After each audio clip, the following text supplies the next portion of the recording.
बिस्मिल्लाहिर्रहमानिर्रहीम अस्सलाम वालेकुम friends, hello guys, welcome to legal YouTuber channel. दोस्तों उम्मीद है आप सब खैरियत से होंगे। दोस्तों जो लोग इस टाइम इंडिया, पाकिस्तान, यूएई से शेंजन वीज़ा हासिल करने का सोच रहे हैं, उनके मुंह पर लिथुआनिया का नाम ज़रूर आता है और बिल्कुल होना भी चाहिए, क्योंकि इस टाइम लिथुआनिया का वीज़ा सक्सेस रेट काफ़ी ज़्यादा अच्छा हो चुका है बाकी शेंजन कंट्रीज़ के मुकाबले में।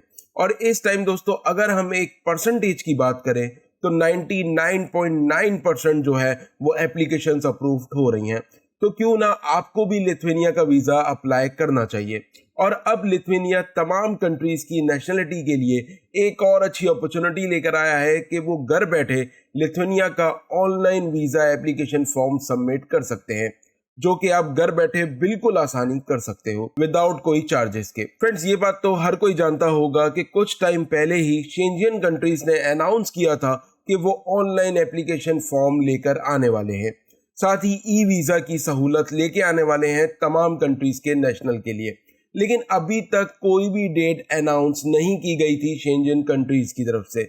लेकिन लिथुआनिया एक वाहिद ऐसा शेंजन कंट्री है जिसने एक स्टेप आगे बढ़ के अपना ऑनलाइन सिस्टम तमाम कंट्रीज के नेशनल्स के लिए ओपन कर दिया है। तो अब आप घर बैठे लिथुआनिया का वीज़ा बिल्कुल आसानी ऑनलाइन अप्लाई कर सकते हो। अभी इन्होंने एक ही टाइप का वीज़ा अलाउ किया है जिसका नाम है वीज़ा टाइप सी। अच्छा, शेंजन कंट्रीज का विजिटर वीज़ा या टूरिस्ट वीज़ा, उसको भी टाइप सी का ही नाम दिया जाता है। ये वीज़ा की ड्यूरेशन दोस्तों 90 डेज की होती है। अच्छा, अब इस वीज़ा को अप्लाई करने के लिए दोस्तों कुछ ज़रूरी पॉइंट्स हैं जो कि आपको समझना काफ़ी ज़्यादा ज़रूरी है। अगर आप वीडियो को बीच में से स्किप करते हो तो आपसे ऐसी इंफॉर्मेशन मिस हो सकती है जो कि आपके लिए काफ़ी ज़्यादा इम्पोर्टेंट थी ये ऑनलाइन फॉर्म सबमिट कराने में।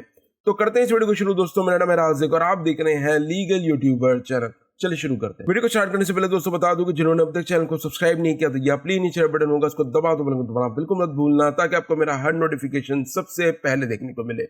दोस्तों सबसे पहले बात करते हैं मेन पॉइंट की, जो कि है वीजा फीस की। दोस्तों अगर आपकी एज 12 साल से ज्यादा है तो आपको जो फीस पे करनी होगी वो 80 यूरोस तक है। अगर आपकी एज 6 साल से लेके 12 साल के बीच में है तो आपको जो फीस पे करनी है वो 40 यूरो है। अगर आपकी एज 6 साल से भी कम है तो आपको जो वीज़ा फीस पे करनी होगी वो बिल्कुल फ्री है। बिल्कुल फ्री ऑफ कॉस्ट आप लिथुआनिया का वीज़ा हासिल कर सकते हो, जो कि एक शेंजन वीज़ा है। अब चलते हैं दोस्तों इनकी ऑफिशियल वेबसाइट पे, वहाँ मैं आपको और तमाम डिटेल्स के बारे में बताता हूँ। Welcome to EPM। EPM is the online visa application form of the Republic of Lithuania, which is the designed to complete and submit the application for a Schengen visa to the consular services of the Republic of Lithuania। तो दोस्तों ये application form जो है वो Lithuania का Shenzhen visa हासिल करने के लिए है। यहाँ पर आप देख सकते हो कि इन्होंने साफ मेंशन किया है कि इसे डिज़ाइन ही इसीलिए किया गया है ताकि आप शेंजन वीज़ा बिल्कुल आसानी ऑनलाइन अप्लाई कर पाओ। अच्छा, अब मैंने आपको पहले ही बता दिया था दोस्तों कि इस वीज़ा को अप्लाई करने से पहले आपको कुछ कंडीशंस हैं, कुछ रूल्स हैं जिसको फॉलो करना है। अब पहली कंडीशन तो ये है दोस्तों कि यहाँ पे आपको कोई लॉगिन करने की ज़रूरत नहीं है, ना ही कोई रजिस्ट्रेशन करने की ज़रूरत है। साथ ही अगर आप इस फॉर्म को एक बार शुरू कर देते हो तो 1 घंटे के अंदर अंदर आपने कंप्लीट करना होगा, जिसकी वजह से आपने अपने तमाम डॉक्यूमेंट्स अपने साथ ही रखने हैं ताकि आपको कोई मसला ना हो। सेकंड चीज़ ये कि अगर कोई ऐसा हो जाता है कि आपको अपना फॉर्म उस वक्त फिल पूरा नहीं कर पा रहे तो फिर आपके पास सेफ ड्राफ्ट का एक ऑप्शन दिया जाता है इस फॉर्म में, जो कि मैं आपको आगे जाके बताता हूँ। उस पर क्लिक करके जब आप उसे सेव कर लोगे तो आपको एक नंबर दिया जाएगा, उस नंबर के जरिए आप दोबारा से अपना एप्लीकेशन फॉर्म ओपन कर सकते हो। लेकिन 1 घंटे के अंदर अंदर आपको इसे फिल करना लाजमी होता है। तो अब मैंने यहाँ पे क्लिक कर दिया है, आपके सामने ये फॉर्म ओपन हो चुका है। 60 मिनट्स का मुझे टाइम दिया गया है। 60 मिनट्स के अंदर अंदर इस फॉर्म को कंप्लीट करना है। अगर आपको कोई मसला आ जाता है तो आप इसको सेव ड्राफ्ट के ऊपर क्लिक करके सेव कर सकते हो अपने पास और नेक्स्ट टाइम इसे दोबारा से रीयूज़ कर सकते हो। अच्छा, अब सबसे पहले दोस्तों यहाँ आप देख सकते हो कि वीज़ा टाइप दी गई है, जो कि इस वक्त एक ही टाइप दी गई है, सी शॉर्ट टर्म, जो कि दोस्तों आपको 90 डेज के लिए दिया जाता है और ये विजिटर वीज़ा और टूरिस्ट वीज़ा की कैटेगरी के अंदर ही आता है। Visa request by the family members, इसको आपने नो कर देना है। इसके बाद दोस्तों जो मेन पॉइंट है, जो कि समझने वाला पॉइंट है, वो है कॉन्सुलर पोस्ट। ये मैं आपको आगे जाके डिटेल में बताता हूँ कि किस तरीके से आपने इसे सेलेक्ट करना है। इसके बाद दोस्तों यहाँ पर नीचे आपको एप्लीकेंट पर्सनल डेटा जो है वो देखने को मिल जाता है, जिसमें आपका नाम, सरनेम, इसके अलावा आपका जेंडर, करंट नेशनलिटी, इसके अलावा अदर नेशनलिटी, ये सारी चीज़ें आपने यहाँ पे अपनी फिल करनी है। उसके बाद आ जाता है applicants home address and email address, तो आपने अपना एड्रेस वगैरह जो है वो यहाँ पर मेंशन करना है। उसके बाद है करंट ऑक्यूपेशन, आप जो भी काम करते हो, आपका जो भी ऑक्यूपेशन है उसकी आपने तमाम डिटेल्स यहाँ पर फिल करनी है। उसके बाद आ जाता है ट्रैवल डॉक्यूमेंट डेटा, आप किस तारीख पे वहाँ पे जाओगे, किस तारीख पे एग्जिट करोगे, ये सारी चीज़ें आपने ट्रैवल के अकॉर्डिंग ये यहाँ पे बतानी है कि कौन सी डेट आपने सेलेक्ट की है, क्या किया है, ये आपने यहाँ पर डिटेल्स को फिल करना है। Residence in a country other than the country of the current nationality. अब दोस्तों अगर बिलफर्ज आप इंडिया से हो, आपकी नेशनलिटी इंडिया की है, लेकिन इस वक्त आप दुबई में काम कर रहे हो, सऊदी में काम कर रहे हो, तो आपने अपनी रेजिडेंस का जो है वो यहाँ पे परमिट बताना है कि आप वहाँ पे किस वीज़ा के ऊपर हो, कब से हो, तो आपने वो अपना रेजिडेंस जो स्टेटस है वो यहाँ पर एक्सप्लेन करना है। इसके बाद आ जाता है दोस्तों entry permit for the final country of the destination. अच्छा, यहाँ पर अगर आप लिथुआनिया से डायरेक्टली अपनी होम कंट्री जा रहे हो तो फिर आप इसे स्किप कर सकते हो, लेकिन अगर आप लिथुआनिया से कोई और कंट्री जाने का सोच रहे हो तो उसके बारे में भी आपने यहाँ पर डिटेल्स देनी होगी।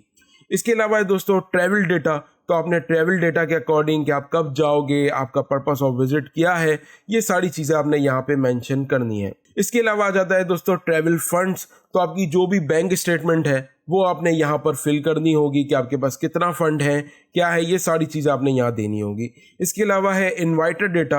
अच्छा, अगर आपको किसी ने इन्वाइट किया है वहाँ से, कोई भी शेंजन कंट्री से, तो फिर आप पर्सन के ऊपर क्लिक करके उसकी डिटेल्स दे सकते हो, लेकिन अगर आपके पास कोई इनविटेशन लेटर नहीं है तो यहाँ पर होटल बुकिंग की जाएगी। अच्छा, अब काफ़ी ज़्यादा लोग ये भी कहते हैं कि सर आप इन्फॉर्मेशन पूरी नहीं देते, तो दोस्तों किसी भी फॉर्म के अंदर अगर आपसे इन्वाइटर डेटा मांगा जा रहा है तो फिर अगर आपके पास इन्वाइटर डेटा का कोई भी मतलब रेफरेंस नहीं है, किसी ने आपको इन्विटेशन नहीं दिया है, तो फिर यहाँ पर होटल बुकिंग की डिटेल्स आती है। आप कंपनी पे क्लिक करके होटल बुकिंग की डिटेल्स दे सकते हो। इसके अलावा आपसे पूछ रहा है कि आपने कभी भी शेंजन वीज़ा के लिए बायोमेट्रिक्स दिए हैं। अगर आपने दिए हैं तो उसे येस कर सकते हो और फिर यहाँ पे एक्सप्लेन कर सकते हो, और अगर नहीं दिए हैं तो इसे नो कर सकते हो। नो करने के बाद दोस्तों आपने यहाँ पे एक कोड जो है वो यहाँ पे जो लिखा हुआ है वही कोड आपने यहाँ पे डालना है और सेव फॉर सबमिशन के ऊपर क्लिक कर देना है। अब अगर आपके फॉर्म के अंदर कोई भी मिस्टेक होगी तो आपके सामने एक एरर आ जाएगा और उस मिस्टेक को आप दोबारा से ठीक कर सकते हो। अगर कोई मिस्टेक नहीं है तो ये सबमिट हो जाएगा। अच्छा, अब बात कर लेते हैं दोस्तों मेन चीज़ की जो कि काफ़ी ज़्यादा ज़रूरी है, वो है काउंसलर पोस्ट। अब काउंसलर पोस्ट बेसिकली दोस्तों है क्या कि जैसे ही आप अपना फॉर्म सबमिट करोगे, ये डायरेक्टली आपका फॉर्म चला जाएगा लिथुआनिया के माइग्रेट डिपार्टमेंट को, और वहीं से एक कॉपी जो है वो इशू की जाएगी इस एम्बेसीज को। अब आपके करीब जो भी एम्बेसी है जहां पर आप जा सकते हो एज अ बायोमेट्रिक के लिए, इसके अलावा वीज़ा फीस सबमिट कराने के लिए, अपने डॉक्यूमेंट सबमिट कराने के लिए, उसका आपने यहाँ पे नाम सेलेक्ट करना है। बिलफर्स मान के चलो इस वक्त आप दुबई के अंदर हो तो आपने यहाँ पे यूएई सेलेक्ट करना है काउंसलर पोस्ट में। अगर आप इस वक्त इंडिया के अंदर हो तो इंडिया के अंदर भी लिथुआनिया की एम्बेसी मौजूद है, तो आपने यहाँ पर इंडिया सेलेक्ट करना है। तो आपने वहीं इंडिया की एम्बेसी में जाना होगा, वहाँ पे अपनी फ़ीस सबमिट करनी होगी, साथ ही अपने डॉक्यूमेंट्स को सबमिट करना होगा और बायोमेट्रिक्स देने होंगे। और अगर हम बात करें दोस्तों इस वक्त पाकिस्तानियों की, तो पाकिस्तानी इस फॉर्म को भी फिल वक्त यूज़ नहीं कर सकते क्योंकि पाकिस्तान के अंदर लिथुआनिया की कोई भी एम्बेसी नहीं है। अगर कोई पाकिस्तानी सऊदी के अंदर है या दुबई के अंदर है तो वो इस फॉर्म को यूज़ कर सकता है क्योंकि यूएई में और सऊदी में इसकी एम्बेसी मौजूद है, लेकिन पाकिस्तान में एम्बेसी मौजूद नहीं है, जिसकी वजह से आपको हंगरी की ही एम्बेसी के अंदर इसको फिजिकली अप्लाई करना होगा, ऑनलाइन आप अप्लाई नहीं कर सकते। तो फ्रेंड्स, ये थी तमाम डिटेल्स। तो उम्मीद करता हूँ आप लोगों को वीडियो पसंद आई होगी। अगर इसके अलावा भी कोई क्वेश्चन है तो नीचे कमेंट में पूछ सकते हो, मैं रिप्लाई देने की कोशिश करूंगा। मिलते हैं किसी नेक्स्ट इंटरेस्टिंग वीडियो में, तब तक के लिए गुड।